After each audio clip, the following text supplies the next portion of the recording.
24 വർഷങ്ങൾക്ക് മുൻപ് പുറത്തിറങ്ങിയ ഒരു സിനിമ വീണ്ടും തിയേറ്ററുകളിൽ എത്തിയപ്പോഴുള്ള കാഴ്ചയാണിത്.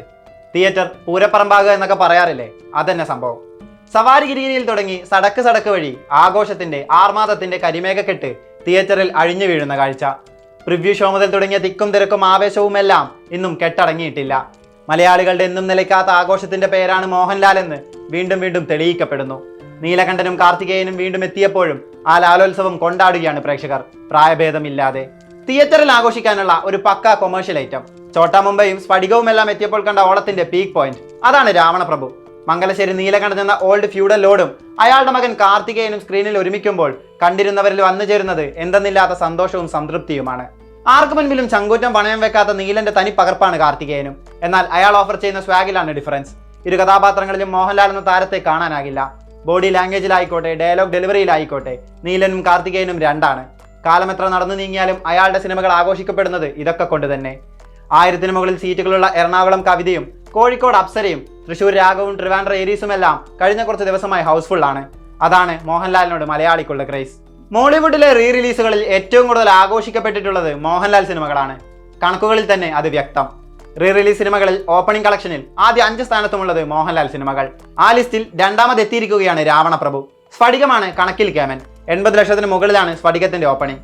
മൂന്നാമത് 50 ലക്ഷത്തോളം നേടിയ മണിച്ചിത്രത്താഴും 4-മത് 40 ലക്ഷത്തിനടുത്ത് നേടിയ ചോട്ടാ മുംബൈയുമാണ്. 5-മത് ദേവദൂതനും. രാവണപ്രഭു ആദ്യ ദിനം 70 ലക്ഷം നേടിയെന്നാണ് ട്രാക്കർമാർ റിപ്പോർട്ട് ചെയ്യുന്നത്. രണ്ടാം ദിവസം ആദ്യ ദിനത്തേക്കാൾ മുകളിലാണ് ചിത്രത്തിന്റെ കളക്ഷൻ. ധനുഷിന്റെ ഇഡ്ലിക്കടയിൽ 11 ദിവസം കൊണ്ട് കേരളത്തിൽ നേടിയ കളക്ഷനേക്കാൾ 50 ലക്ഷത്തോളം കൂടുതലാണ് 2 ദിവസം കൊണ്ട് രാവണപ്രഭു നേടിയത്. 1.42 കോടിക്ക് മുകളിൽ. 2025 മോഹൻലാൽ തൂക്കിയെന്ന വാചകം കണ്ടും കേട്ടും തഴമ്പിച്ചെങ്കിലും അത് ഈ വർഷം തീർന്നാലും പ്രതിധ്വനിക്കുമെന്ന് തീർച്ച. ഇതിനോടകം 600 കോടിയോളം ഗ്രോസ് കളക്ഷനാണ് അദ്ദേഹം നേടിയത്. എമ്പുരാനിലൂടെയും തുടരുമിലൂടെയും ബാക്ക് ടു ബാക്ക് 200 ക്രോസ്.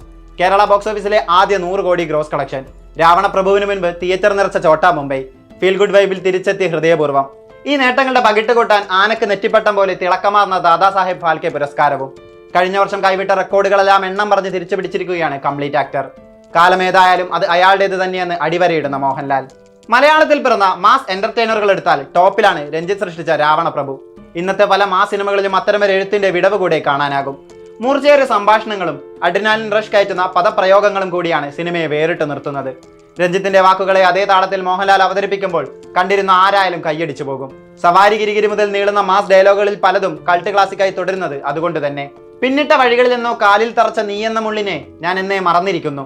മുനയൊടിഞ്ഞ ആ പഴയ മുള്ളിന് എന്നെ കുത്തിനോവിക്കാനാവില്ല ശേഖര എന്ന് പറയുന്നിടത്ത് നീലകണ്ഠന്റെ മനസ്സിലൂടെ കടന്നു പോകുന്നതെല്ലാം നമ്മളുടെയും ഉള്ളിലെത്തും. അവിടെ ഒരേ സമയം കയ്യടി വീഴും, കണ്ണും നിറയും.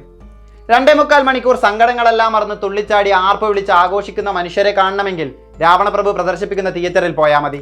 മലയാളത്തിന്റെ മോഹൻലാലിന് മാത്രം സാധിക്കുന്ന അപൂർവത അവിടെ കാണാനാകും.